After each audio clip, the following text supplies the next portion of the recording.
안녕하세요. 문사탑 문서연 선생님입니다.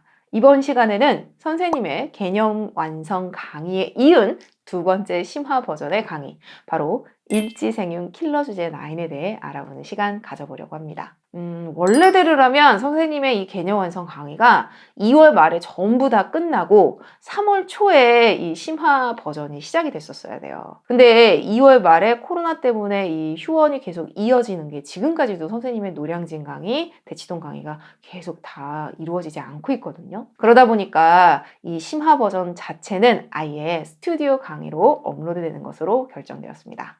다음 주부터 선생님의 이 일지생윤 9 킬러 주제죠. 이 킬러 주제 9개에 대해서 공부하는 시간 가져봅니다. 그러면 이 킬러 주제는 도대체 무엇인가요? 이거는 기본적으로 선생님의 개념 강의를 들었던 학생들을 대상으로 수업이 진행되는 거예요. 그래서 제로 베이스부터 까는 그런 개념은 아니에요. 선생님이랑 이렇게 생활과 윤리 총 6단원에 대해서 배웠습니다. 물론 선생님이 0단원을 중간중간 얘기했다? 애기들 칸트 나왔어. 우리 잠깐 영단원 가서 보자. 애기들 롤스 나왔어. 잠깐 영단원 가서 볼까? 이렇게 주제에 대해서 어떤 사상가가 나올 때마다 선생님이 영단원에 이런 내용들을 끌고 와서 이야기를 하긴 했지만 실제 우리가 시험을 보는 이 주제 자체는 총 6단원에 걸쳐져 있죠. 그 중에서 제일 중요한 주제들만 선생님이 9주제를 뽑았습니다. 오답률 1위부터 거의 오답률 9위까지의 그 순서라고 보시면 돼요. 왜냐면 이거는 조금 사회문화나 아니면 기타 과목과는 좀 다르게 생활과 윤리는 안다고 생각했는데 조사 하나 때문에 달라지고 분명히 나는 노직에 대해서 다 알고 있다고 생각했는데 나 롤스에 대해서 다 알고 있다고 생각했는데 라고 하는데 그 문장이 살짝 변형되면서 전혀 다른 개념이 돼버리고 이런 때가 있거든요.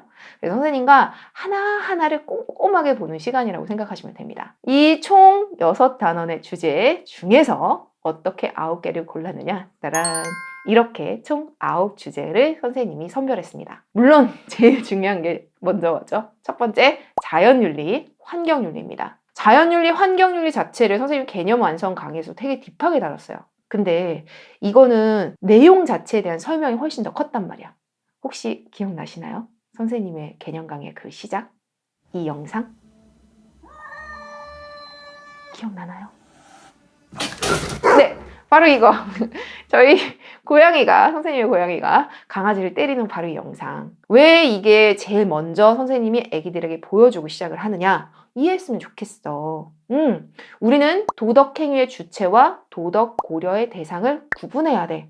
도덕행위의 주체라고 이야기를 하면 인간밖에 없지만 도덕적 고려의 대상을 과연 인간까지인지 아니면 인간과 동물까지인지 아니면 인동식까지인지 우리 집 고양이는 이렇게 양아치 짓을 했는데도 그런데도 이 아이는 감옥에 가지 않아. 왜? 도덕적 행위의 주체가 될 수 없으니까. 이건 이해이자 개념이었어요. 근데 만점은 이 이해만 가지고 나오지 않는다는 거지. 선생님이 그래서 지금까지의 모든 선지들을 꼬고 애기들 이렇게 표현해도 무슨 말인지 알지? 애기들 이 사람을 이렇게 표현할 수도 있어 라는 걸 쭉 다 엑셀표로 만들었습니다. 그러면 선생님 개념은 하나도 없나요? 아니요. 개념도 들어가 있습니다. 짜란! 이렇게 손글씨로 되어 있습니다. 왜냐면 선생님이 알거든. 애기들 이제 오래 가르쳤잖아. 근데 이 손글씨를 좋아해. 선생님의 손글씨로 정리해 준 걸 훨씬 더 좋아하는 걸 10수년 동안 선생님이 학생들을 만나면서 알고 있습니다. 그래서 이번에는 핵심 그 주제 자체를 이렇게 손글씨로만 추려놨습니다. 근데 애기들 진짜 중요한 게 있어요. 이 수업 자체는 개념 완성을 듣고 그 다음에 심화 버전이에요. 그러니 선생님의 개념 완성에서 기억나시죠? 이해가 중요해. 그 다음은 평가원의 워딩이야. 그리고 엑셀표, 그리고 핵심 문제다. 근데 여기서 평가원의 워딩 같은 경우는 이 책에는 없다고 보시면 돼요.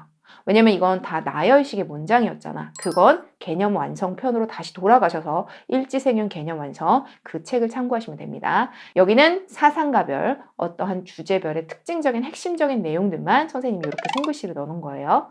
보이시나요? 이 싱어 같은 경우에는 동물이나 아니면 인간이나 쾌고 감수 능력을 가졌다면 그 이익 관심에 대해서는 동등하게 고려해야 되지만 내가 무언가를 관심을 가지고 있어. 쾌고 감수 능력을 가졌기 때문에 얘는 좋고 얘는 싫고 그 대상이 있잖아. 그러니까 그런 대상이 있는 그 생각. 나는 무언가에 대해서 이익 관심을 가지고 있어 라고 하는 그 말풍선 자체, 선생님이 수업할 때도 이야기했던 부분입니다. 이런 이익 관심은 동등하게 고려해야 되지만 그것이 인간과 동물을 동일하게 대우하는 건 아니라 그랬어요. 나는 김치 좋아해. 하지만 우리 집 고양이는 고기 이런 거 좋아한단 말이야. 김치랑 동일할 수가 없어. 마찬가지로 조기 위에 지위도 선생님이 이야기해줬습니다. 인간은 도덕적 행위의 주체라는 면에서 타 존재들과 구분된다라고 말이죠. 그럼 왜 저렇게 써놨느냐? 올해 수능 특강에 강조되는 부분입니다. 학생들은 수능 특강의 내용을 보고 올해 강조됐네? 이런 걸 찾기가 어렵잖아. 근데 선생님은 지금 몇 년을 가르치는데 수능 특강 쭉 보면 작년에 없었던 내용이 들어왔네? 이런 것들을 다 볼 수 있죠. 선생님이 개념 완성 책을 낼 때만 해도 수능 특강이 나와 있지 않았던 시기이기 때문에 가장 기본적인 교과서 그리고 지금까지의 기출 이런 부분을 가지고 선생님이 교재를 만들었어요. 근데 지금 일지생윤 9 같은 경우는 수능 특강이 나와서 수능 특강이 다 반영됐다고 보시면 됩니다. 그래서 일지생윤 9에는 코헨이라고 하는 종차별주의자, 인간중심주의자가 추가되었습니다. 왜? 난 애기들 만점 맞는 거 좋아하거든. 하나하나 다 보고 기출문제 그리고 그 개념을 바탕으로 새롭게 수능 특강에서 추가된 내용까지 전부 다 본다면 틀릴 리가 없겠죠. 이렇게 선생님의 손글씨로 핵심 내용을 정리를 하고 떠올리면 엑셀표죠. 이 엑셀표는 하이라이트 중에 하이라이트입니다. 싱어만 모아놨어. 보이시나요? 네. 싱어에 대한 선지만 60개입니다. 그럼 다른 사람들은요? 네, 다른 사람들 다 이렇게 선생님이 다 하나씩 정리해놨죠. 대부분 90% 이상은 평가원의 워딩으로 이루어져 있습니다. 너무 똑같이 반복되는 건 선생님이 좀 뺐지만 일부러 반복성을 계속 놔뒀어. 왜냐면 반복해서 보면 애기들은 만점 맞을 거야 라는 걸 선생님이 알고 있거든요. 그러면 이 엑셀표는 어떠한 특징적인 부분을 가지고 있느냐? 선생님이 예시를 들어드립니다. 싱어 같은 경우에는 쾌고 감수 능력을 가진 사람들의 무엇을? 이익 관심을 동등하게 고려하라고 이야기합니다. 하지만 그게 동일한 대우는 아니란 말이야. 근데 선생님 전 알아요 라고 지나갔다가도 시험장에서 동등? 동일? 물론 선생님은 수업 시간에도 얘기했습니다. 대우라고 한다면 우리는 트릿이라고 쓰면 훨씬 더 이해하기가 좋고 고려라고 한다면 컨시더라고 이야기하면 훨씬 더 좋다고. 그런데 시험장에 딱 가서 동등? 동일? 똑같네? 이렇게 하면 틀린단 말이야. 무엇에 대해서 동등하게 고려하는 것인지 동일한 대우는 아닌 것인지 구분해야죠. 이건 엑셀표에서 잡아야 합니다. 그리고 또 추가된 부분도 당연히 보고 가셔야죠. 19번 동물은 인간과 동등한 도덕적 지위를 가진다는 X가 됩니다. 올해 수능 특강에 나온 표현들이에요. 지금은 선생님이 여기에 대한 설명은 아니고 선생님의 엑셀표가 이렇게 수능 특강까지 전부 다 정리해서 다 모아놓은 거구나 라는 걸 보여드리려고 하는 겁니다. 자, 이렇게 해서 선생님의 손글씨로 핵심 주제를 다시 한번 상기시키면서 기억했고 그 다음 엑셀표로 사상가별 아주 디테일한 부분까지 다 다루고 나면 네, 핵심 문제가 또 나옵니다. 선생님이 또 고르고 고른 문제들이죠. 이 기출문제를 통해서 이렇게 나왔구나. 평가원은 이렇게 다시 자기의 표현들을 반복하는구나 라는 걸 실제 실전 문제를 통해 확인하실 수 있습니다. 어떤가요? 선생님이 장담하거든요. 왜냐면 난 애기들을 안단 말이지. 이거 반복하면 만점이 나올 수밖에 없습니다. 그리고 실제로는 선생님이 하나 더 현실적인 이야기는 해드릴 거예요. 뭐냐. 선생님이 이렇게 싱어 60개, 나중에 롤스는 막 100개도 넘어요. 근데 나중에 애들이 진짜 빨리 한다? 왜냐면 선생님 저 오늘은 싱어부터 롤스까지 싹 정리할래요. 그리고 앉아서 싹싹싹 하면 이거 하루 만에 싹 다 정리하기도 하거든요. 근데 여기서 정말 중요한 게 있습니다. 엑셀표를 선생님이 OX로 주고 핵심 주제를 손글씨로 주는 이유는 이해하라는 거야.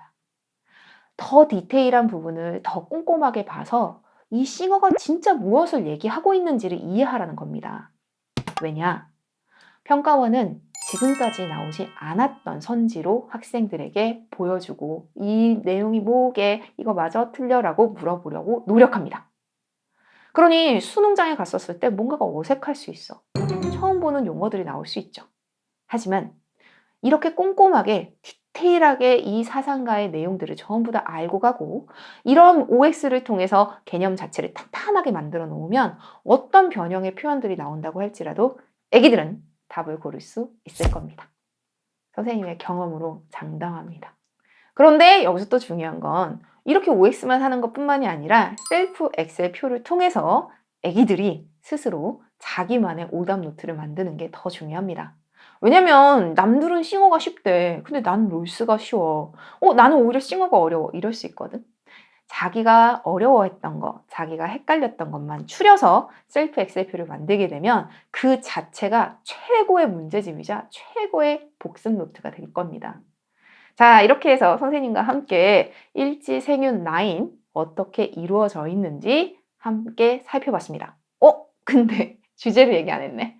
맞아요. 첫 번째, 환경윤리에서 시작합니다. 자연윤리라고 바꿨는데 선생님이 아직도 입에 환경윤리가 좀 붙었어. 두 번째, 사회윤리 리뷰어입니다. 그리고 세 번째, 또 하이라이트 중에 하이라이트죠. 사회정의입니다. 그리고 나서 선생님은 약간 순서를 꼬았어. 어떤 순서냐면 원래는 교정적 정의가 3단원에서는 사회정의 다음으로 나오는데 선생님이 사회정의 딱 박아놓고 야, 사회정의가 지켜져야 되는데 이 사회정의가 지켜지지 않는 부정의가 있으면 어떡해? 시민불복종해. 이렇게 연결되는 내용이 좋거든요. 그래서 선생님이 사회정의 다음에 시민불복종을 배치해놨습니다. 그리고 네, 정말 중요하죠. 교정적 정의, 형벌과 사형 파트입니다. 그리고 여섯 번째, 갈튼과 칸트가 주가 되는 국제평화, 그리고 로직, 싱어, 롤스를 구분해야 하는 해외 원조. 여기까지가 이제 메인인데 선생님이 여기 두 개 더를 더 넣은 건 내용 자체가 어려운 건 아니지만 지식적인 부분이다 보니까 애기들이 자꾸 잊어버리는 게 있어. 죽음관, 동양의 죽음관, 서양의 죽음관 구분하셔야죠. 그리고 직업관까지. 자, 이렇게 일지생윤 킬러 주제 9의 모든 주제를 살펴보았습니다. 선생님이 원래 조금 더 일찍 찾아왔어야 되는데 이 일정 자체가 조금 더 딜레이가 되고 그리고 상황 자체도 현강이 진행이 되지 않다 보니까 스튜디오로 변경되는 등 약간 변경이 있었죠. 하지만 지금 이 시기에는 가장 중요한 건 아기들의 건강입니다. 그러니 항상 건강 유의하시고 그런데 이렇게 화면으로 선생님과 만나는 건 상관이 없잖아. 우리 인터넷으로 더 많은 공부를 할 수 있습니다. 열심히 공부하면 분명히 좋은 성적이 나올 수밖에 없다는 걸 선생님은 경험으로 알고 있습니다. 특히 이 일지생윤 9의 이 엑셀표는 선생님이 강추하는 부분 중에 하나입니다. 이렇게만 정리하면 킬러 주제가 어렵지 않아요? 다음 시간엔 킬러 주제 9 실제 수업으로 만나 뵙도록 하겠습니다. 항상 건강 유의하시고 마스크 끼고 다니시고 손 항상 씻으셔야 됩니다. 다음 시간 만나요. 안녕!